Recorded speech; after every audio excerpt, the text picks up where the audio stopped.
दोस्तों, पटना के सबसे बड़े सिटी हॉस्पिटल में एक डॉक्टर होती है जो अपने केबिन में बैठी रहती है। अचानक से 4 बंदे आते हैं और दौड़ते-दौड़ते आते हैं, उसे कहते हैं कि मैडम आप बचा लीजिए। तो वो कहती है कि आखिर क्या बात है, आप आराम से बताओ। तो वो कहते हैं कि मैडम एक जो पेशेंट है उसकी एक्सीडेंट हो गई है, प्लीज़ बचा लीजिए। तो वो कहते हैं ठीक है, लेकर आओ। जैसे ही वो वेंटिलेटर पे लेटा के ला रहे होते हैं, वो महिला डॉक्टर भी वहाँ पे जैसे ही पहुँचती है, मरीज को देखते ही उसके आँखों में आंसू आ जाते हैं। वो अपनी आंसू को रोक नहीं पाती है। इतनी बड़ी डॉक्टर जो सिटी हॉस्पिटल की ऑनर होती है, आखिर वो क्या देखती है? उस मरीज में आखिर वो कौन होता है जो उसके आँखों में आंसू आ जाते हैं? आखिर उस महिला डॉक्टर को उस मरीज को देख कर के होश क्यों उड़ जाते हैं? तो चलिए इस वीडियो को आगे देखते हैं। हेलो दोस्तों, नमस्कार। मैं मीरा राज आप लोगों के बीच एक सुंदर सी कहानी प्रस्तुत करने जा रही हूँ।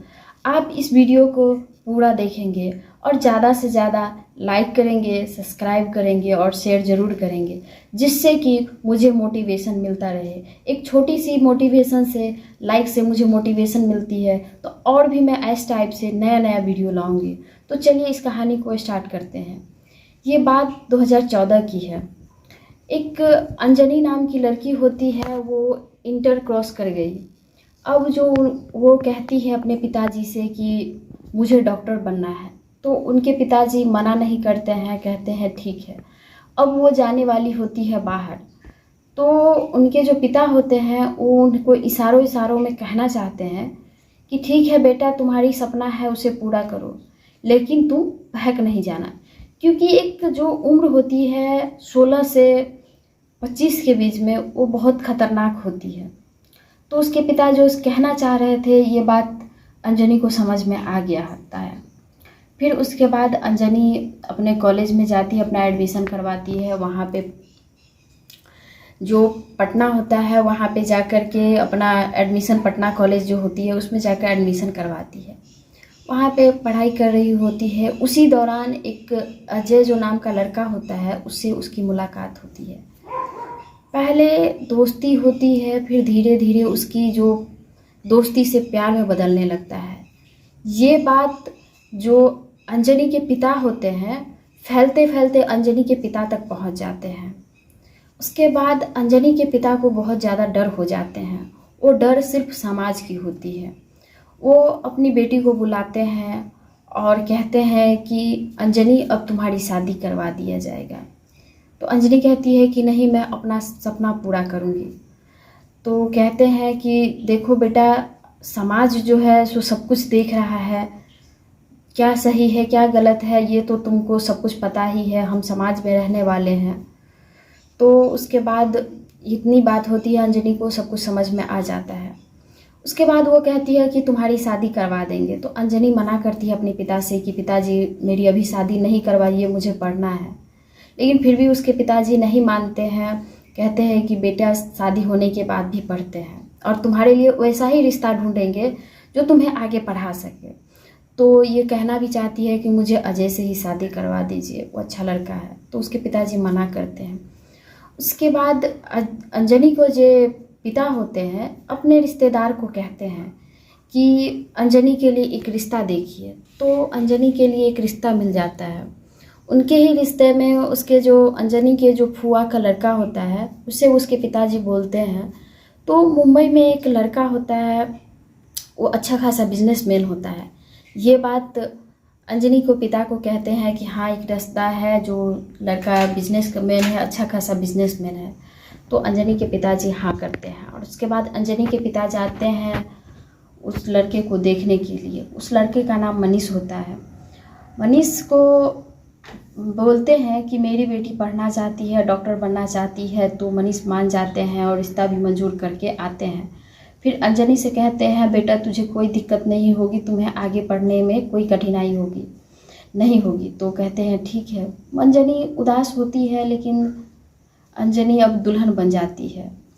फिर उसके बाद अंजनी को थोड़ा तकलीफ़ भी होता है कि अब मैं अजय से दूर हो रही हूँ, लेकिन अपनी समाज को लेकर के, अपनी पिता की खुशी के लिए वो करती है।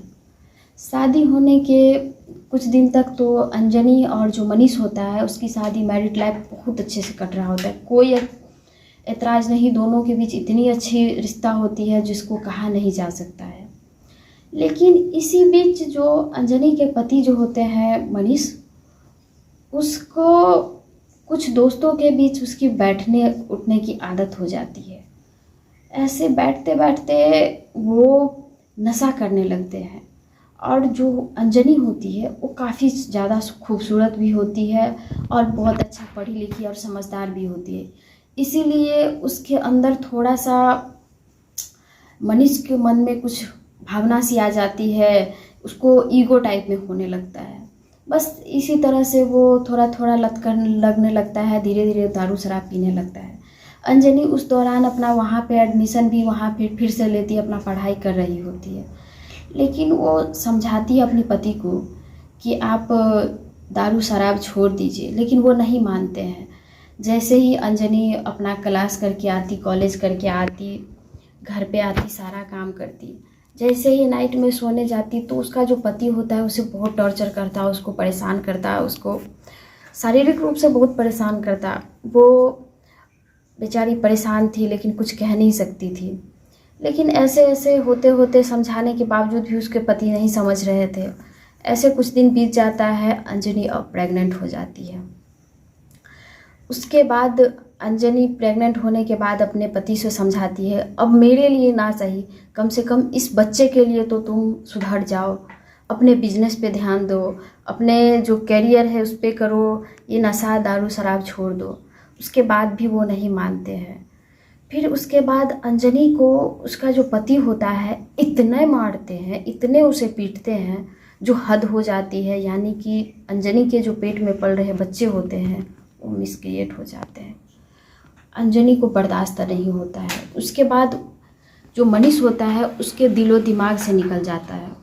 उसके बाद अंजनी उसको छोड़ करके अपने मायके चली आती है और अपने पिता से सारी कहानी बताती है कि इस टाइप से पापा मेरे लिए रिश्ते ढूंढे और ये हो गया। अंजनी के पिता को बहुत दुख लगता है, बहुत उसको अफसोस होता है कि मैंने अपनी बेटी के लिए सही सोचा था, आखिर क्या हो गया।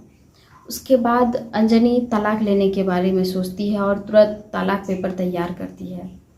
तलाक पेपर लेने के बाद वहाँ से मनीष भी आते हैं, दोनों कोर्ट में मिलते हैं और मिलने के बाद दोनों की तलाक होती है। जज उसको फैसला दे देते हैं कि तलाक हो जाती है। लेकिन जो मनीष होते हैं तलाक होने के बावजूद भी उसको समझाती है कि नहीं, अब मैं सुधर जाऊंगा, तुम फिर से हमारे साथ रहने लगो, भले ही कोर्ट ने मुझे अलग कर दिया है लेकिन मैं फिर से सुधर जाऊंगा, तुम मेरे साथ रहो। तो अंजनी मना करती है, कहती है कि नहीं, और इग्नोर करके उसे वहीं पे छोड़ देती है, वहीं उसको इग्नोर करती है, अवॉइड करके फिर अपने घर पे आती है, अपने पिता के घर पे। उसके बाद उसके जो पिता होते हैं कहते हैं कोई बात नहीं बेटा, जो गलती हुई सो हुई, तुम और आगे और पढ़ाई करो और अपना जीवन को अच्छा करो। उसके बाद उसके जो पिताजी होते हैं काफ़ी पैसे वाले होते हैं। उसको पटना में ही जो बगल में जगह होता है वहाँ पे उसको लैब खोलते हैं कि तुम यहाँ पे प्रैक्टिस करो और हॉस्पिटल में जाके सीखो, करो, अब सब कुछ करो। ये बात अंजनी को अच्छा लगता है और फिर अपने मेहनत से वो करने लगती है। वो आखिरकार डॉक्टर बन जाती है। ऐसे ही एक दिन वो केबिन में बैठी रहती है, कुछ 4 बंदे आते हैं, दौड़ते भागते आते हैं तो कहते हैं कि मैडम बचा लीजिए डॉक्टर साहब की एक पेशेंट है, वो बहुत गंभीर हालत में है। तो कहते हैं क्या है बताइए, आराम से बताइए। सब कुछ बताते हैं, उसके बाद वैसे लेकर आते हैं। जैसे ही वो वेंटिलेटर पे लेटा करके ला रहे होते हैं तो अंजनी के होश उड़ जाते हैं। अंजनी के आंखों में आंसू आ जाते हैं क्योंकि वो कोई और नहीं, उसका खुद का पति होता है। उसके बाद अंजनी अपने आप को संभालती है और भी विदेशों से डॉक्टर को बुलाती है और अंजनी जो होती है उसका इलाज करती है। विदेशों से डॉक्टर को बुलाते हैं, सारा इलाज होते हैं। ऐसे करते करते करीब 1 महीने वो हॉस्पिटल में रहता है मनीष। उसके बाद होश आता है तो देखता है अंजनी को, उसके तो होश उड़ जाते हैं। फिर अंजनी पूछते हैं कि तुमको ऐसे कैसे हुआ, आखिर क्यों हुआ? तो बोलता है कि मैं तुम्हारे जाने के बाद मैं तो और शराब पीने लगा, और मैं ऐसे ही शराब के नशे में गाड़ी चला करके मैं कहीं जा रहा था, उसमें मेरा एक्सीडेंट हो गया। तो शायद पता चला है कि मेरे पॉकेट से जो डायरी है उसमें से मेरा एड्रेस पता निकाल करके मेरे फ़ोन करके जैसे तैसे करके मुझे यहाँ तक पहुँचाया गया है। तो बोलते हैं ठीक है। फिर उससे पूछते हैं जो मनीष होते हैं, तुमने शादी की कि नहीं? तो कहती है कि नहीं। लेकिन अंजनी में एक और अच्छी गुण थी कि उससे एक भी पेशेंट ऐसा नहीं था, क्या भगवान का गुण था उसके अंदर, जो कोई भी पेशेंट मरता नहीं था। अगर उसको छू लेती थी तो उसको ठीक ही हो जाए, कितना भी गंभीर हालत में हो, कुछ भी हो, वो ठीक हो जाता है। तो अंजनी कहती है कि मैंने तो शादी नहीं की और आगे करूँगी भी नहीं, मेरी जीवन इसी में कट जाएगी, समाज सेवा में और लोगों को सेवा करने में ही कट जाएगी। बताओ तुमने किया कि नहीं? तो वो कहते हैं कि मैंने तो शराब और ज़्यादा पीने लगा और मेरी ज़िंदगी और बर्बाद हो गई।